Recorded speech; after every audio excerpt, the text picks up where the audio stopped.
what football folk is doing. Last week they had Brady. This week they got Brady. We're literally doing it differently from everybody else. As a matter of fact, moving forward from this point on, I will not make reference to PFF. Ready to get into it? Yeah. All right.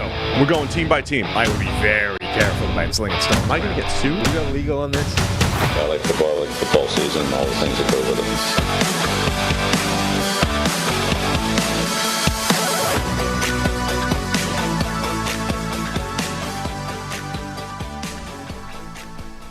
The Detroit Lions took a ton of crap at draft time for the draft class that they selected in the first couple of days, but it was that draft class that took over on Monday Night Football, helped them to a win, got them to 6-2, and put the Lions right back in the spotlight. We'll talk about that as well as all of the trade deadline news, rumors, and conjecture over the course of the rest of the show.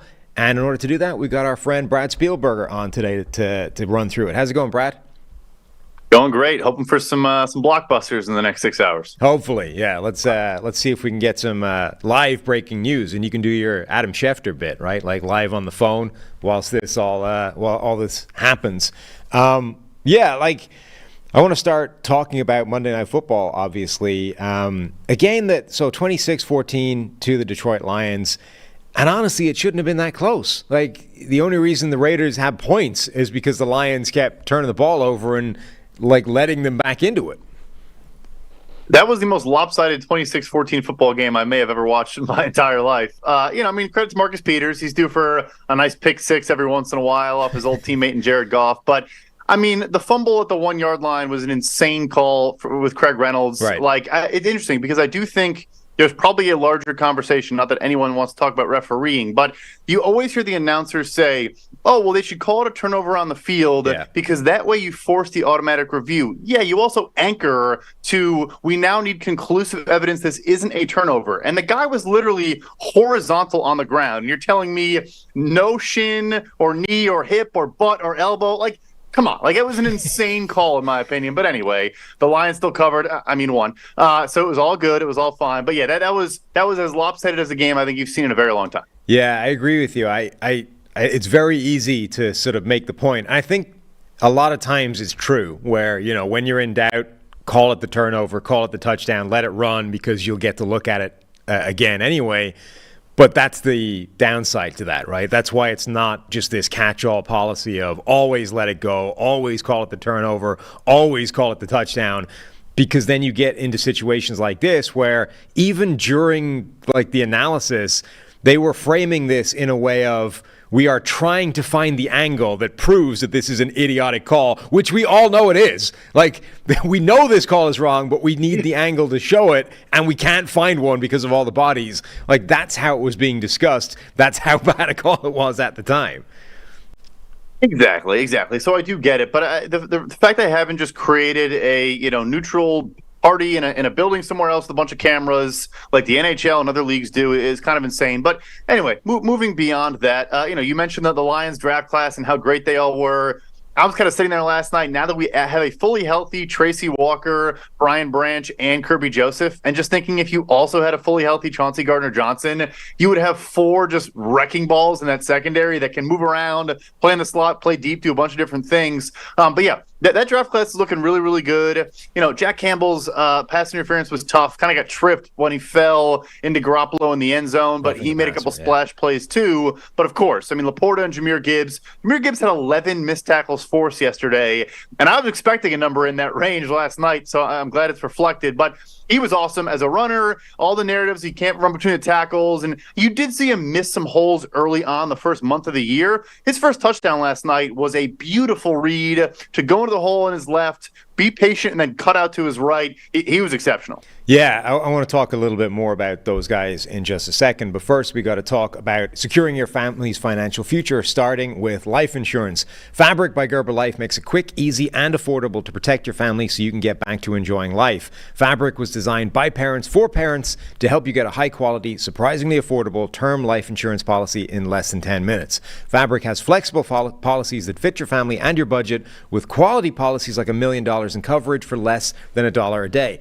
Get your personalized quote in minutes and then apply when it's convenient for you. It's all online and on your schedule. You could go from start to covered in less than 10 minutes with no health exam required. Join the thousands of parents who trust Fabric to protect their family. Apply today in just minutes at meetfabric.com/PFFNFL. That's meetfabric.com/PFFNFL. MEET fabric.com/PFFNFL. Policies issued by Western Southern Life Insurance Company, not available in certain states. Price is subject to underwriting and health questions. Jahmyr Gibbs, breakout game from him. Insane production, 26 carries, another 5 catches. What was that, like 190-something yards from scrimmage. Had the touchdown as well. And the thing that stood out to me was not, hey, Jahmyr Gibbs, this guy that was drafted really high and they took a lot of crap for it, making plays. It was, they stopped the pretense of let's make him into this offensive weapon, creative, line him up in weird places. Just put him at running back and give him a full workload and it works. This is the thing with these guys that are insanely fast, insanely dynamic, athletic, all those things. Just put them at the position and let them have the ball.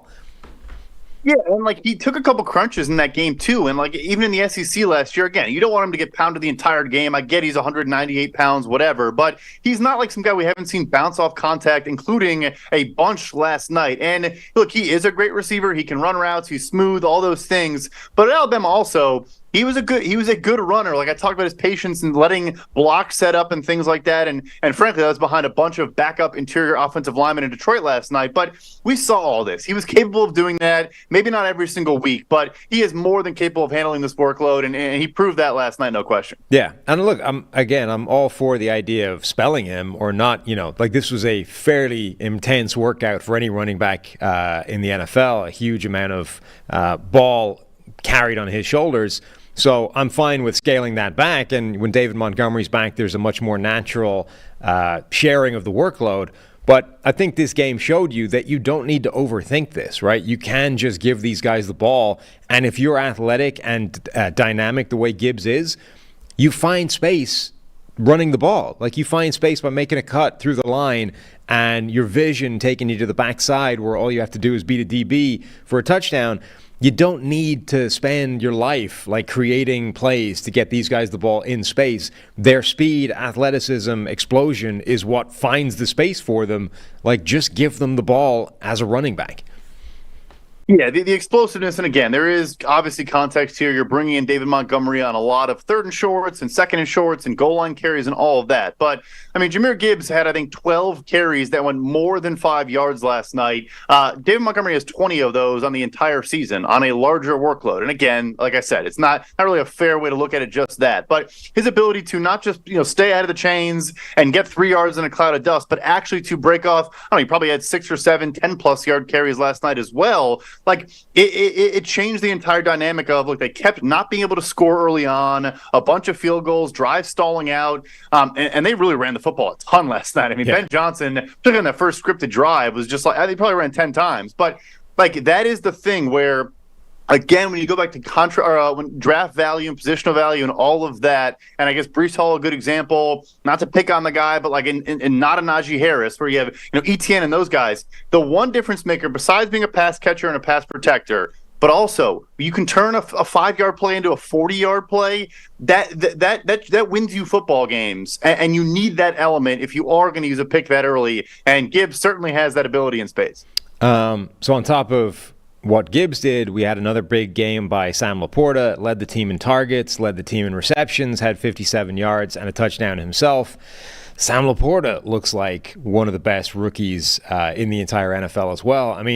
This Detroit Lions draft, okay, you can quibble about where they drafted these guys, but Jahmyr Gibbs just showed what talent he has. Sam Laporta's been showing it all season long. Brian Branch has been showing it all season long on the defensive side. And then, Jack Campbell is getting playing time. I don't know if he's been at the same level as the other guys. That was a roughing the passer by him.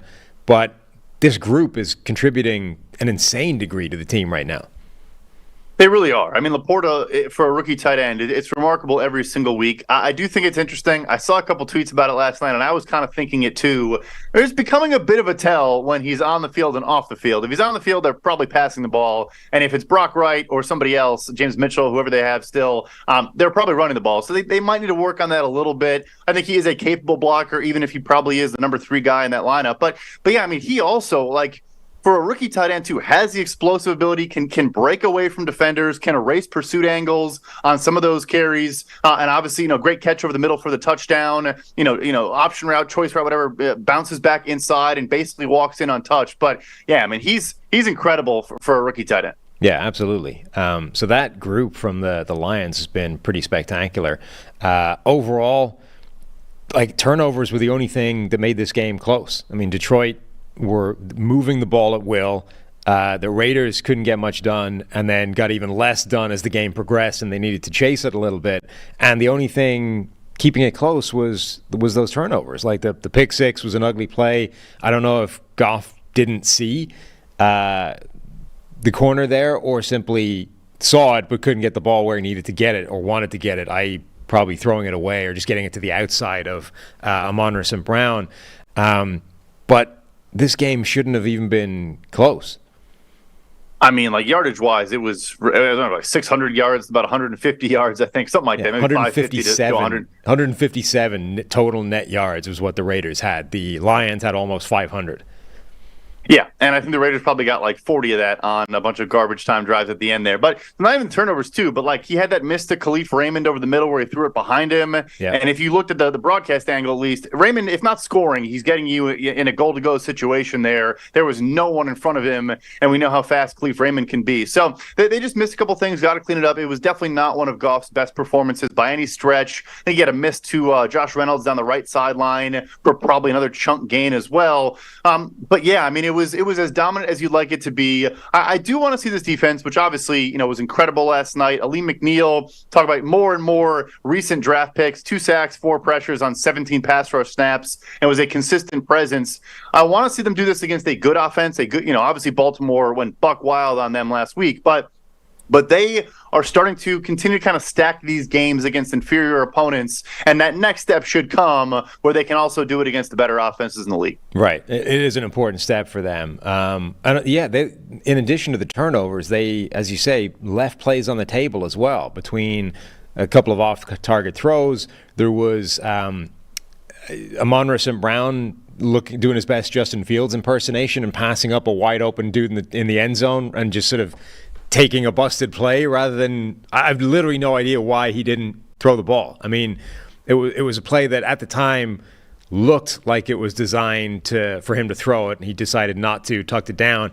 And when that happens, you assume like it was covered, right? The guy that he wanted to throw the ball to was taken away, and he ate the play, which is the smart thing to do if that's the case.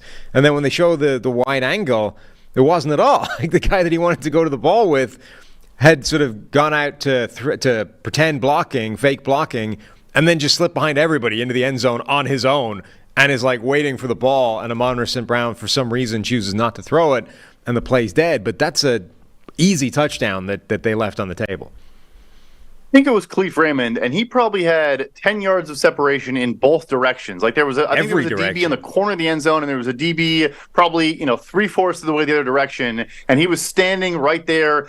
Yeah, like Amon-Ra probably, I don't know, doesn't trust his arm strength, things like that. You want to understand why a guy wouldn't do it, but I'm not even sure the DB that was closest was even breaking on the ball. I think he was looking the other direction too. Like it was as wide open as a guy is ever going to be in the end zone. That was a +2 from Ben Johnson, and probably a minus whatever for Amon-Ra. Yeah, it's amazing. I've got it. I tweeted the still image of Khalif Raymond standing there in the end zone or on his way into the end zone with his hands out wide. Amon-Ra with the ball about to throw it. Now, look, there's a few defenders heading in his direction, but it's like a dink over the top that is, 20 yards max that he needs to get that ball for it to be an easy touchdown. And he's got literally a circle of 10 yards of space in every direction for his intended receiver. Absolutely play left on the table there. Let's go to the other team now. And let's start with Davante Adams, I think, because okay, he agitates his way out of Green Bay. He goes to the Raiders, which is, a team that he wants to play for, a quarterback that he wants to play for, his old college teammate in Derek Carr. That gets blown up. Derek Carr gets dumped out of there. Now he's got Jimmy Garoppolo in year 2 of this Josh McDaniels game plan, and nothing is functioning right now. Adams ends up with, 7 targets, 1 catch for 11 yards, and what must have been like 120 yards worth of plays just on the table because Jimmy G missed him. More than that. There was a 98-yard touchdown and Right. probably like a 60-yard touchdown. The second one in particular, because on the first one, Jimmy did have pressure. He was in his own end zone, so you could kind of make an excuse for him, I suppose. I mean, the second one was just one of the worst throws, of the season. Literally would have been a walk-in 50-plus yarder for Devontae. That's when he, went to the sideline and slammed his helmet and questioned why he pushed his way to the Las Vegas Raiders. It was horrible. I mean, both times he was as wide open as a guy's going to be, and we're talking about Devontae Adams here. He's going to house that thing. I mean, I know he's coming off the back injury. The ankle shot, frankly, the ankle knee shot from Jack Campbell, I'm not sure I would have stood up after that, and so credit to him for that. But, I mean, he was flat out atrocious last night. He was, yeah. And he was under pressure a lot of it. What is this? 17 out of 28 dropbacks under pressure. That was a ton. And it seemed to ramp up even more like as they needed the passing game. When the game was getting later on and Detroit, they needed to chase Detroit to get that win. That's when the Lions defense just absolutely took over and started cooking. And Jimmy G didn't have much of a chance. Like you're saying, that first one, it's one of those plays where, there's pressure there, but you're throwing it knowing you're taking a hit. I mean, those are the plays that great quarterbacks make, right? It's not like it's easy. I mean, Troy Aikman was making that point on the broadcast. Like, it's hard, I get it, but those are the plays they pay us the money for, right? A guy steaming right towards you, you're taking a hit, but you also know you have an open receiver there, and if you hit him, that's how you punish that kind of aggression by a defense and back them off. And Jimmy G just couldn't make the play, and then couldn't make the play later, and basically couldn't make any plays. It really could not make any. There was one great snag from Michael Mayer over the middle. I don't remember another offensive highlight for the Raiders for the entire football game, really. But the pressure, it was a lot. And obviously, when you're not pressured, you're feeling the pressure. You know that the Lions have some good players, particularly when the interior was getting beat up by McNeil, like I mentioned. They were chipping and doubling Aiden Hutchinson pretty much the entire game. I didn't check his stats, but I doubt he had a phenomenal, pressure outing. Obviously, Anzalone, blitzing up the A-gap, got home twice late in the game. But even when he did have time, I mean, he was just off target, inaccurate. He's not mobile at all. I mean, what a terrible signing. I mean, just every decision the Raiders made this offseason, you got to scratch your head. 6 sacks for Jimmy G on the day. I believe that ties a career high for him. I think he's been sacked 6 times, a few times in his career in a single game. He does have these games, and always had in his career, where they come in bunches. He gets sacked 5-6 times in a game, and it comes around every now and again, and that's when it just breaks down, and that's what happened here. I want to start moving off this game and start talking a little bit about trade deadline and all that kind of thing. And to start, I think we should move the Devontae Adams conversation on a little bit into those trade deadline discussions. But first, we got to tell you that this podcast is brought to you by Prize Picks. Our guy, Zach Tantillo, ZT, would like me to inform you that his Prize Picks for the weekend went 3-1. So 75%, but not the full 100%. We'll have more Prize Picks later in the week for you if you want to jump on board our picks, or if you just want to make your own. What is Prize Picks? Well, it's a skill-based, real money daily fantasy sports game. How does it work? You pick 2 to 6 players, and if they go for more or less than their Prize Picks projection, you can win up to 25 times your money on any entry. Prize Picks adds a ton of excitement to the sports viewing experience. Watch your progress, update in real time, win up to 25 times your entry amount, and cash out your winnings with quick scoring, settling, and withdrawals. At Prize Picks, you're not competing against other people. It's just you versus the projections. Prize Picks entries can be made in 60 seconds or less. It's that easy. Prize Picks offer frequent discounts, bonuses, and other exciting offers. You can even pick in-game projections after a game has started, which includes halves, quarters, periods, and more. Go to prizepicks.com/PFFNFL and use the code PFFNFL for a first deposit match up to $100. Again, that's prizepicks.com/PFFNFL and use code PFFNFL for a first deposit match up to $100. So, obviously last night in the heat of the moment, Davante Adams is regretting some life choices. Is he regretting them enough that he is wanting the hell out of there right now? And if that is the case, has he got any realistic, achievable hope of making that happen in the next, 6 hours? I guess the one thing he can take solace in is the Packers even have a worse record than Las Vegas. So maybe he should have just forced his way to a different team and, didn't know his college buddy Derek Carr was going to be gone after 15 games. So no, he's not going to get moved at this year's deadline. Effectively, they would be paying him $45 million for 25 football games and then moving on. The Raiders almost never give big signing bonuses. They always go flat deals, very small prorated money, and kind of go year by year with salaries. Of course, the one time they don't do that, they give a massive signing bonus to Davante Adams. He'd have $31 million in total dead cap. It'd be about 7.8 this year, 23.5 million next year. A gigantic number, but also just looking at the cash investment. Yeah, they probably get a first round pick still for him. Just like they give up a 1 and a 2. They would recoup a lot of that. But I mean, the cash expenditure would be terrible. So I think this offseason, I think he's going to force his way out. And he's going to demand a trade and probably outright refuse to show up until he's on a new team. Man, that's pretty rough. It promised so much, right? The Davante Adams move there, even with the idea of pairing him with Derek Carr again, and then the whole thing blew up pretty quickly. And, not to sidetrack the trade kind of conversation, but the Josh McDaniels 2.0 experience is not going a whole lot better than Josh McDaniels 1.0. And interestingly, it seems to be failing at the same pressure points. Like, one of his primary things in Denver is like, okay, I've got Jay Cutler, Brandon Marshall, I've got some pieces here that are, debatable. They're not like clear-cut top 5 guys, but they're functional and they seem to have a connection. Immediately blows that up and goes in a different direction. And then again, same thing. Like the Raiders, you've got Derek Carr. Okay, it's Derek Carr. It's not the best thing in the world, but it works. And instead of let's see what I can do with Derek Carr, it's let's blow that up and ship Derek Carr off, ruin Davante Adams in the process, and we're just watching history repeat itself.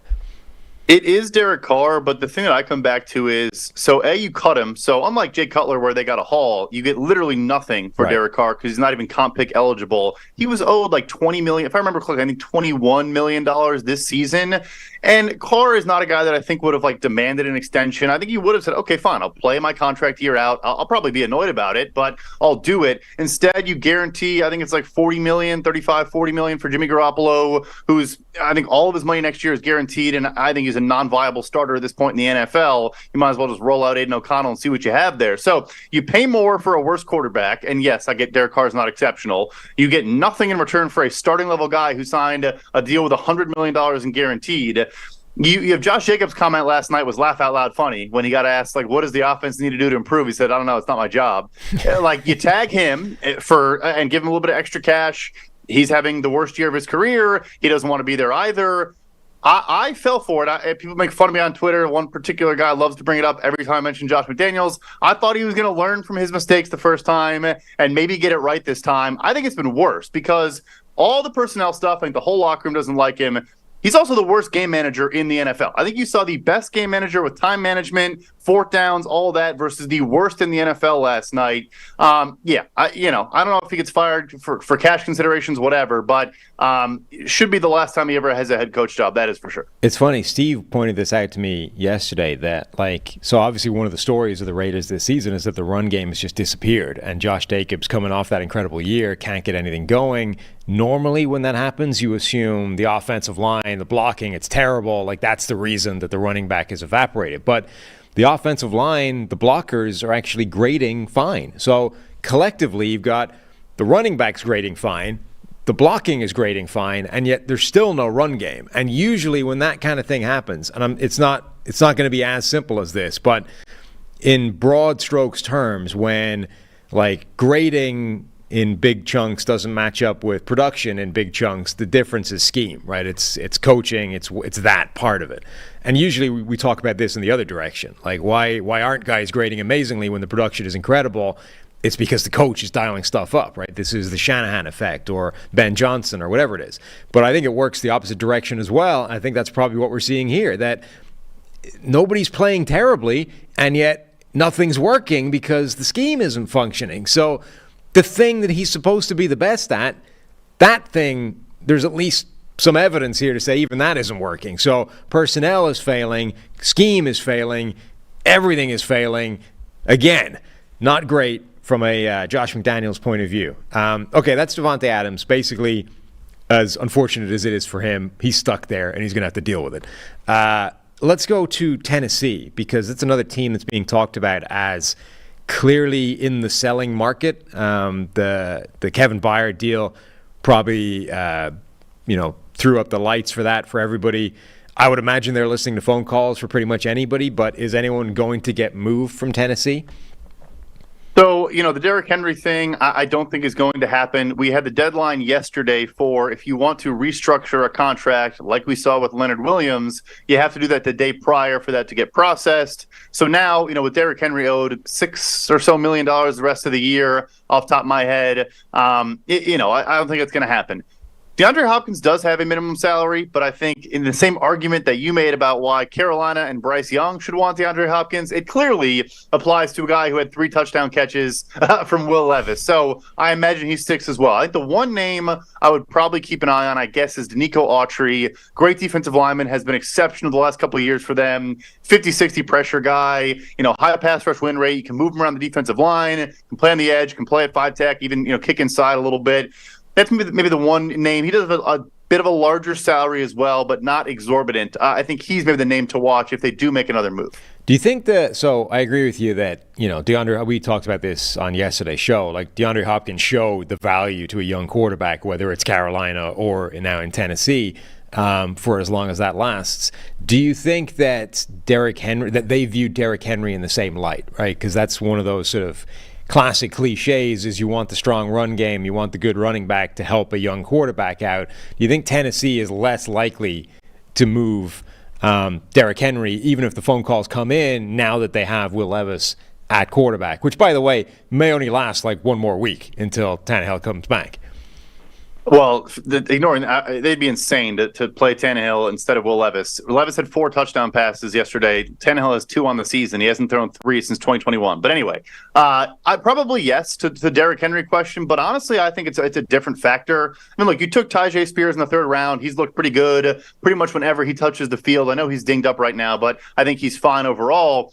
I think it more so is really just, this is a franchise legend. This is the face of the franchise. We're having a down year. We're probably not going to get a great return. Like, I don't think you're talking Christian McCaffrey return or even close to it, because McCaffrey had, 3 or 4 years left in his deal. Henry obviously is on an expiring.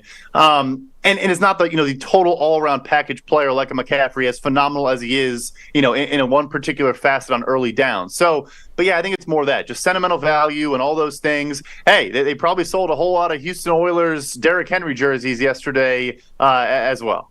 Yeah, you brought up, I had forgotten about this actually before we get into other potential trades. We had an actual trade that's already been made. Leonard Williams from the New York Giants to the Seattle Seahawks. What was the trade collateral for that? It was a 2nd-round pick in 2024 and a 2025 5th-round pick going from Seattle to the New York Giants for the services of Leonard Williams. What did you make of that trade? So on the football field, I do like it. I think Williams is a great kind of 3-5 tech fit opposite Draymond Jones. Obviously, I know his run defense grade does not look good there, but he's been a top run defender at that position his entire career. I think his career low was a 68 before, the first 8 games here in New York. And then he has been a better pass rusher, has a top 25 pass rush win rate for us at 12.5% this season. His highest pass rush grade at a 77 right now. So I like the football fit a lot. You lose Uchenna Nwosu. You got to go out and bring in some more pieces, Frank Clark and now him. However, we're talking about a guy that cannot be franchise tagged, that is on an expiring contract. And so you are, at least as of right now, giving up a 2nd and a 5th for 10 games of Leonard Williams with no guarantee he returns. He certainly might. They probably will start talking about a new hypothetical deal, but he could leave, and then the deal could look pretty bad. Yeah, and that's when you sort of look at it just in abstract terms, it's like the one problem anybody would have with this deal is that's quite a lot to give up for somebody like Leonard Williams, given exactly what you're saying. But the reason it costs so much in pick terms is exactly what was just on the screen there, that Field Yates tweet, that the Giants ate a chunk of money to make this happen. So Seattle has essentially bought a cheaper contract, right? That's why the draft picks are so high. They've given up a second-round pick as opposed to something much lower because now they only owe him $650,000 for the remainder of the season as opposed to $10 million. Like, that's what we're talking about here. We've reached this world now in trade sophistication where teams are using draft picks to buy salary or sell salary. Yeah, no, this is the new trend, and it's awesome because I think it's why we've had so much more movement. We had Von Miller, Roquan Smith, Robert Quinn, like a bunch of examples the last couple of years now, and it's because these contending teams obviously don't have a ton of cap space, and they probably view their draft picks as, yeah, I gave up a second, but I'm hoping it's 64th overall, right? In theory. So, yes, that is what happened. That's why I really, really do like the move for the Giants because I view it as you're basically spending cash to move up around in the draft, right? Like, Let's say the Seattle took on the full 10 mil. You're probably, I don't even know if you get a third. It's a massive contract. Seattle basically couldn't afford it. They've kind of already restructured pretty much every deal on their roster. They could maybe get there, but it'd be tough. So, yeah, you basically buy better draft capital, and that way both teams feel like they won because I also think teams were always afraid of, I'm going to move a good player for an underwhelming return. It's bad optics, etc. It's great. It's awesome for the sport. It's awesome for fans. It's a whole lot of fun. But yes, that is why they got a second. They didn't get a second in a vacuum. It's because they paid $9.5 million. Yeah, like from the selling team's perspective, it's like the perfect way of doing it, right? Not only are you cashing in a player that you have now for draft capital coming up in a season which is clearly done for your, from your perspective.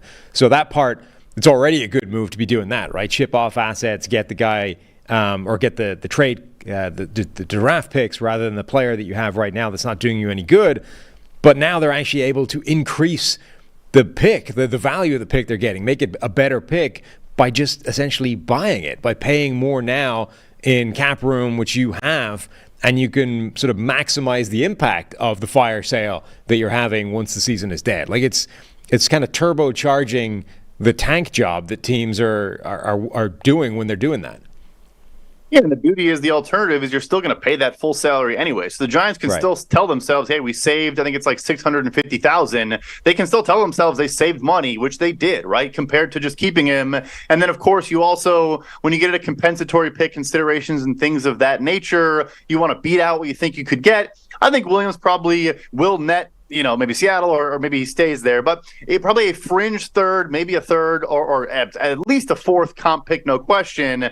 So again, the Giants could say, if all we get is a third, we're probably going to get a 2025 third no matter what. Shouldn't say no matter what. Obviously, injuries happen. You can cancel out comp picks, et cetera, et cetera. But, this way you say, all right, we got a second. We got an early, hopefully top 55 pick. We feel much better about it. All right, Brad, brace yourself. I know that it's trade deadline day, and there's going to be some big moves. There's going to be some big news. But the most important thing you are going to hear today is the brand new, first time debuted Manscaped read. It is said up top on this, cue dramatic music, public service announcement. I don't think we have any dramatic music, but for next time. It's not a bird. It's not a plane. It's the most revolutionary ball trimmer the world has ever seen.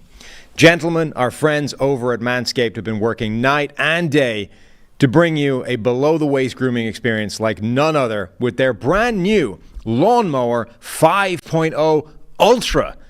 We're talking about a next-generation trimmer with interchangeable blade heads for whatever shave your mind can imagine. AI is cool, but I think this might be the biggest technological advancement the world has ever seen. Upgrade your grooming game to the Ultrasphere this year by going to manscaped.com for 20% off and free shipping with the code PFF. High tech for low places, Manscaped. Every man knows how scary it can get when going for a close shave below the belt. That's why I trust Manscaped for all my sensitive areas. Inside the package, you'll find the star of the show, the Lawnmower 5.0 Ultra. Their 5th generation trimmer features 2 interchangeable next-gen skin-safe blade heads, a standard one for taking a little off the top, and a new foil blade to go smooth wherever your heart desires. We also have dual LED spotlights to provide contrast on multiple skin tones, 3 length setting combs, and, oh, did I mention this trimmer is waterproof too? No more wet shaving down there. Count me in. Taking it on the go, Manscaped has you covered. This puppy comes with a travel case and even a travel lock feature to avoid any accidental powering and or weird looks at the airport. This right here is on the cutting edge of cutting pubes. Upgrade your ball trimmer and your life will follow.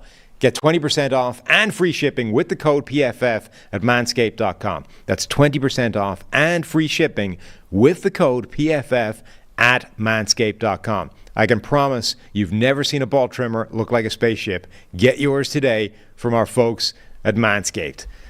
There is apparently a Manscaped box, perhaps not a Manscaped-shaped box, but a Manscaped box stuffed full of goodies on its way to the office. And frankly, I'm looking forward to diving into that and seeing what magic lies within.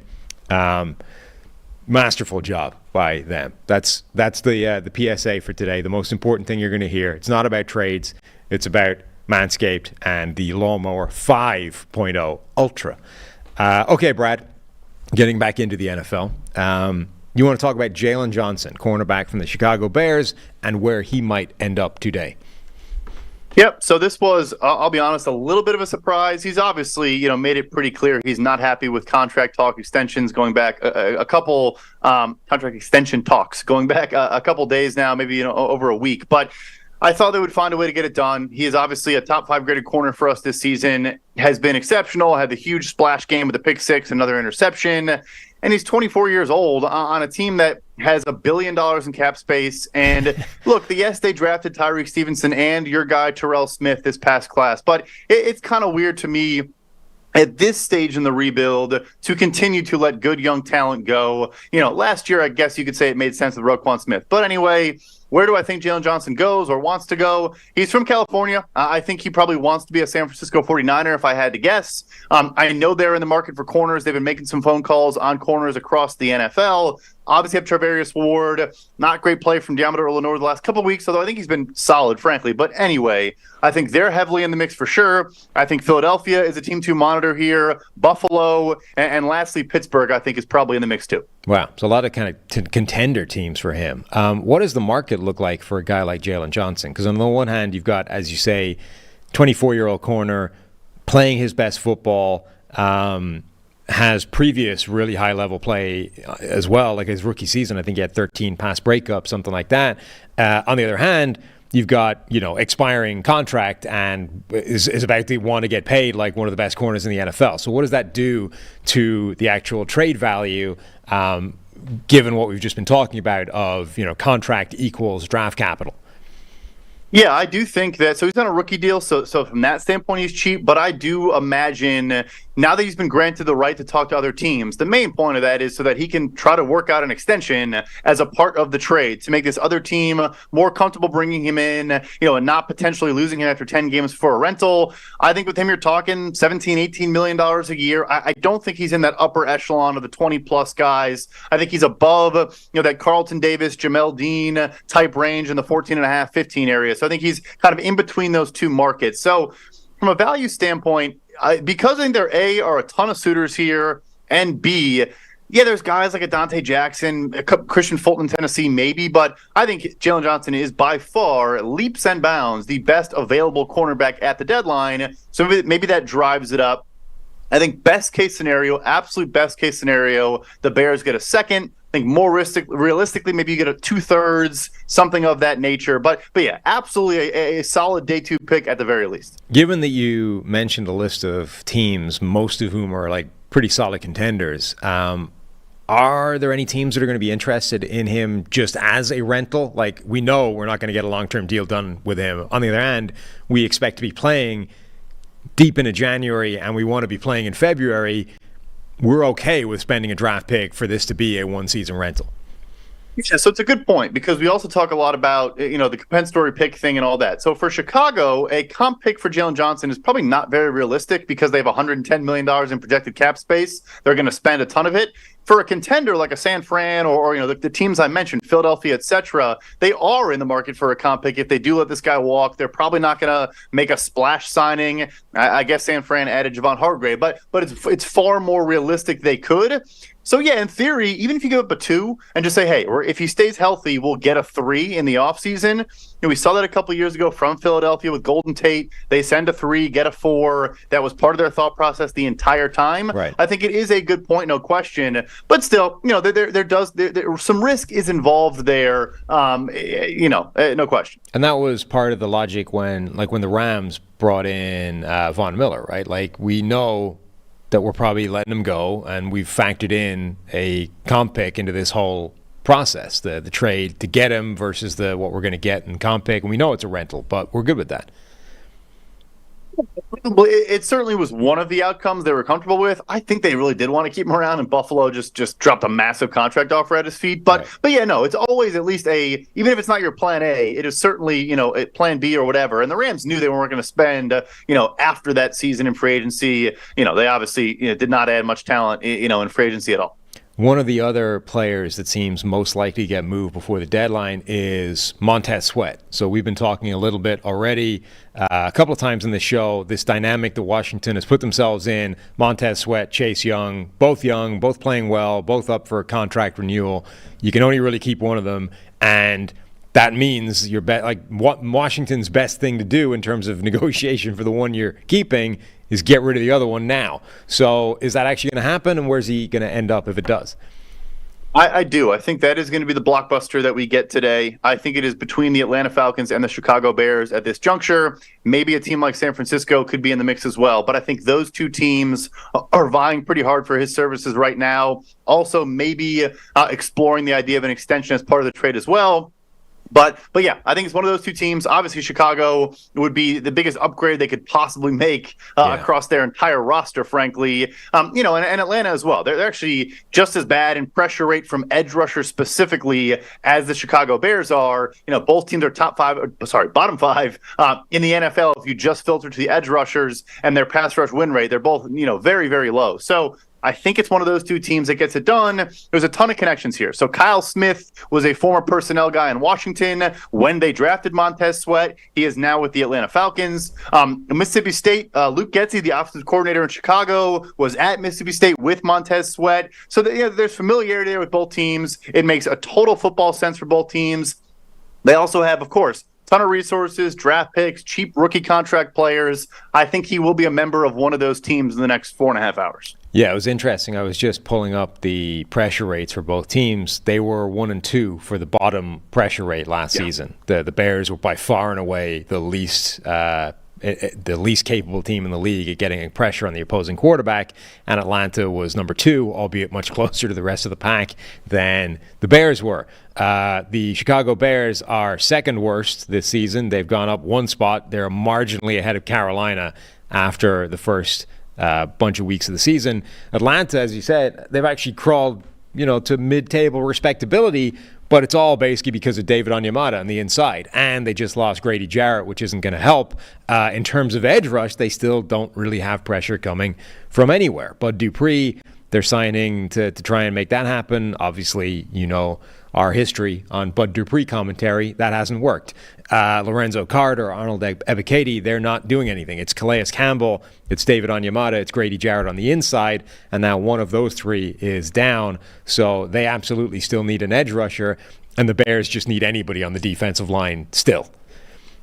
Yeah, 100%. And I know it sounds weird for, Atlanta makes sense. They're probably heavily in the NFC South mix, or at least a wild card potentially. You could probably still quibble with, you're giving up a day 2 pick that you could maybe use to trade up for a quarterback, but whatever.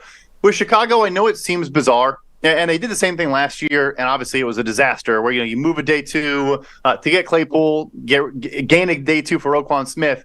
I think this one makes a little bit more sense just because, as I mentioned, we got to see better play from these guys, but Terrell Smith and Tyreek Stevenson, Smith's been pretty good when he plays. You just drafted 2 corners. You also drafted Kyler Gordon, and you have nothing at edge rusher. And Sure, they could say, "Oh, we get one of the guys in free agency." I'm not sure a whole lot of free agents are lining up to sign with the Chicago Bears right now. So I think if you want to get look, I think he's a high-end number 2 as opposed to a true number 1. But again, he's the best edge rusher the Bears have on the roster by 10 miles if they pull this off. Yeah, I mean, it's one of those things where wherever you think he lands in the spectrum, and that's more relevant to sort of the contract that he's going to get signed to, like he's clearly a good starting caliber defensive lineman, of which I don't know that Chicago has any right now. So from that point of view, it's absolutely a massive upgrade for them. And it's just a case of if you're happy enough with the kind of contract that you're going to need to pay him, but at some point you need to get some players onto that defensive line. Like we've been calling for this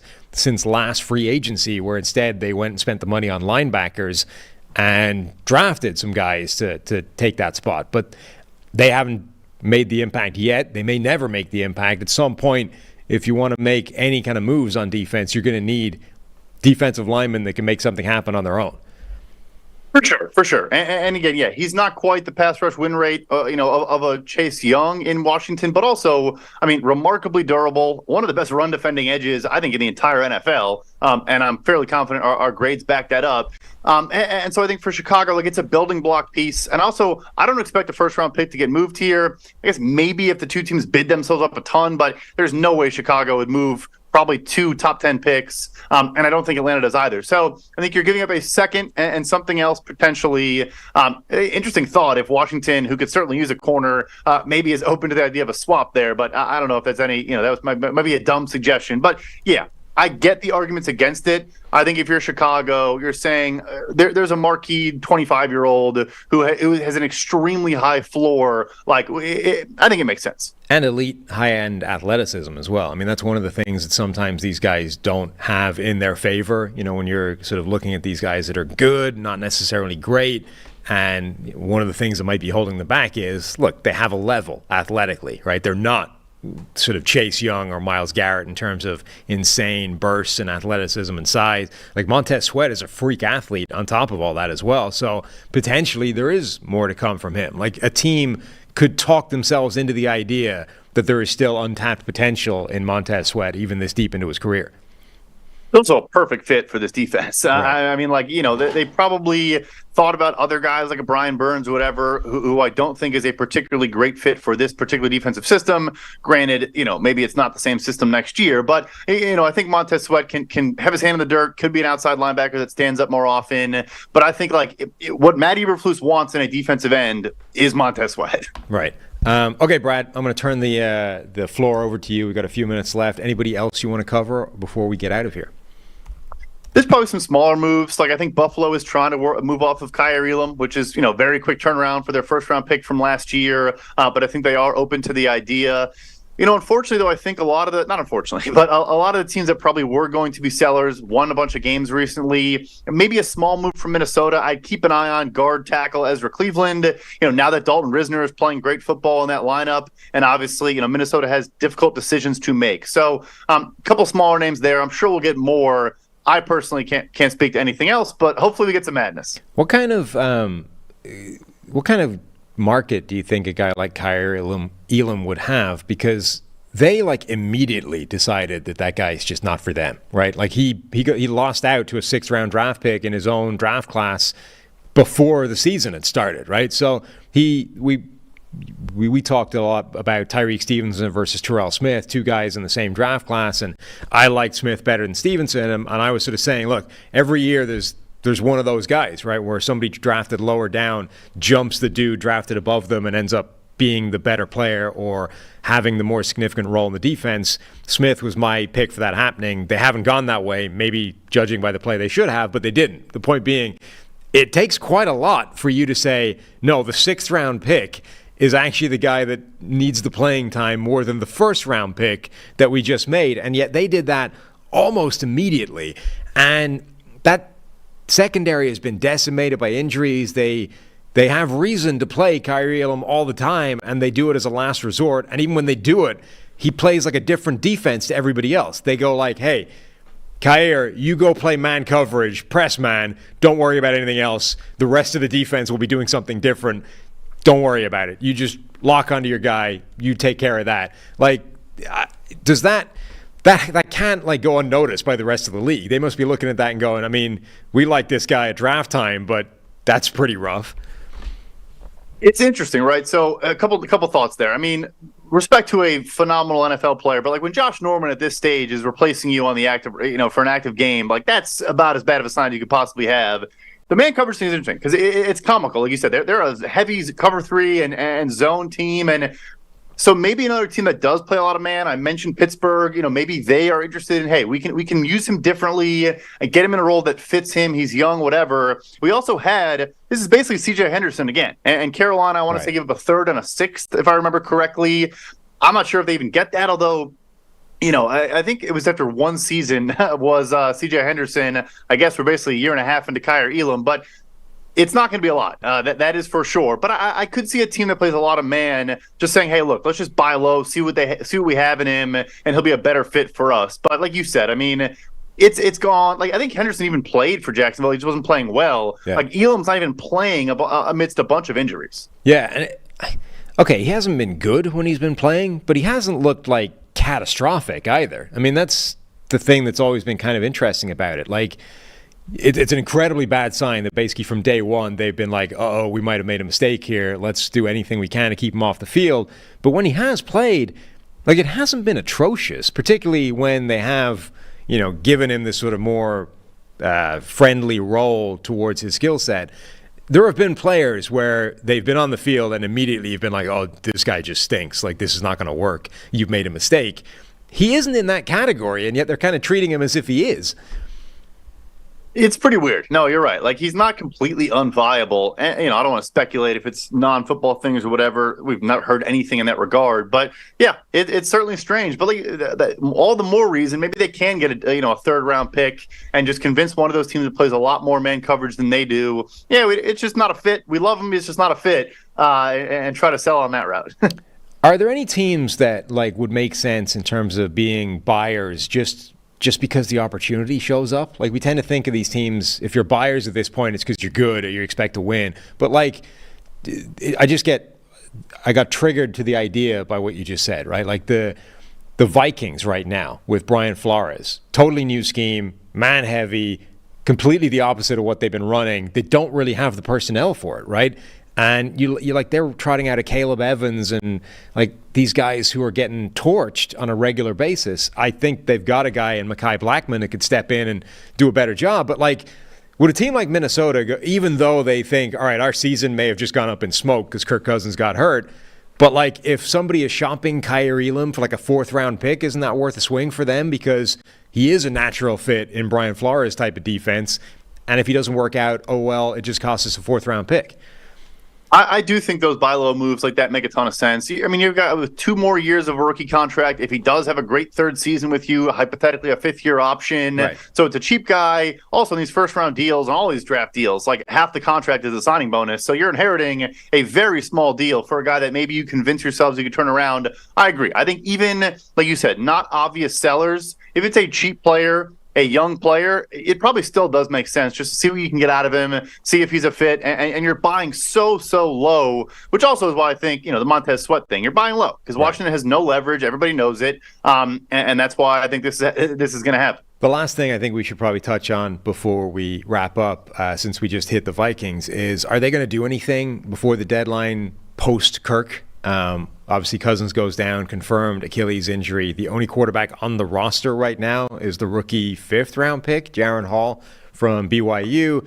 Nick Mullins is on IR, going to be coming back in a couple of weeks. They've got Sean Mannion as well for what good that is. But, like, are they actually looking at this and saying, can we do better than that? Or are they just going to take their medicine and struggle through with what they have?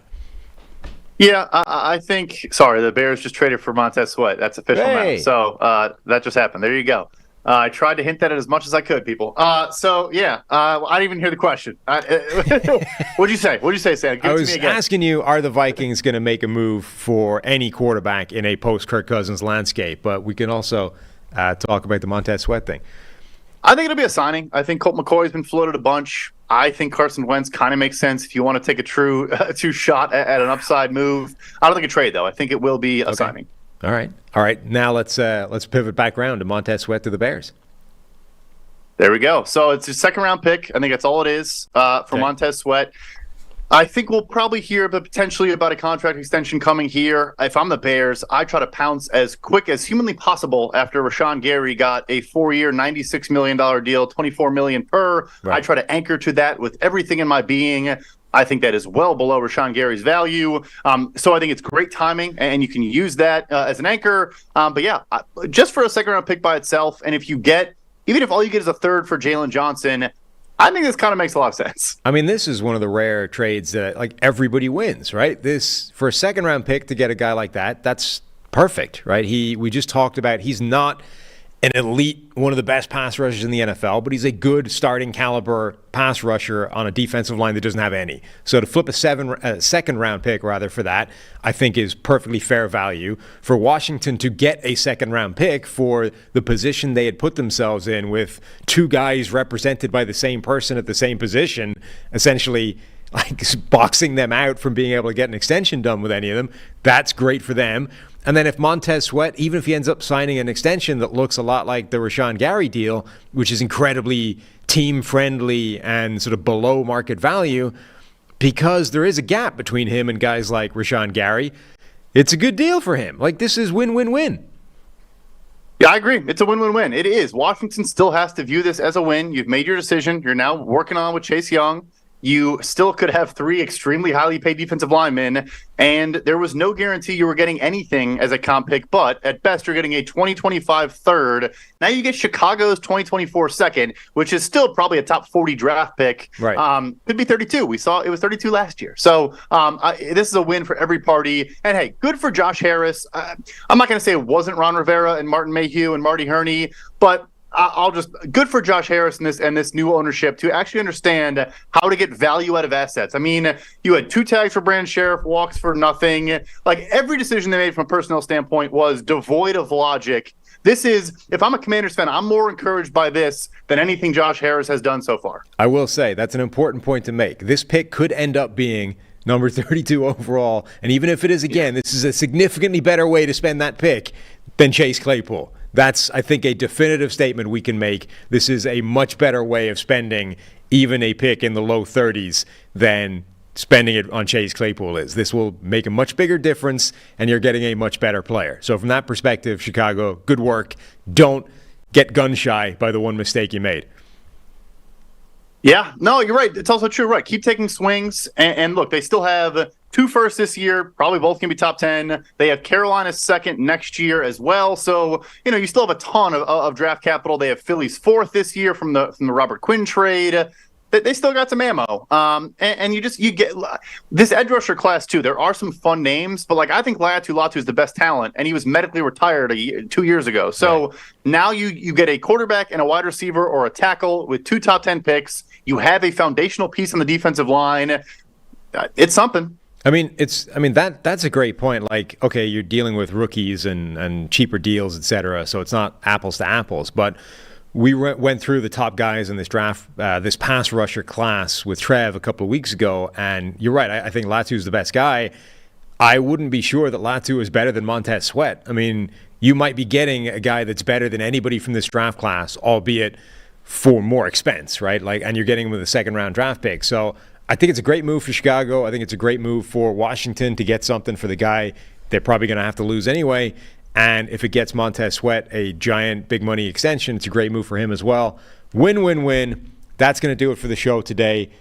Stay tuned to PFF.com. Brad Spielberger has got a move tracker for all the trades that are going to happen over the course of the day. This is the first of many, hopefully, to let us cook. Tomorrow, Steve, I think, will be back in the chair. He was non-committal about that yesterday. We will see if that happens. Send us in mailbag questions, NFLpodcast@pff.com. You can hit us up on the Discord as well. If you go to the description of the show, find the Discord there, and give us some topics. Give us some conversation points for tomorrow. We'll, of course, react to everything else that happens for the rest of the day as well. Thank you all for listening. Thank you, Bradley, for showing up. Thank you, Sam, for taking this show again. And now we're all out of here. We're done. Let's wrap it up.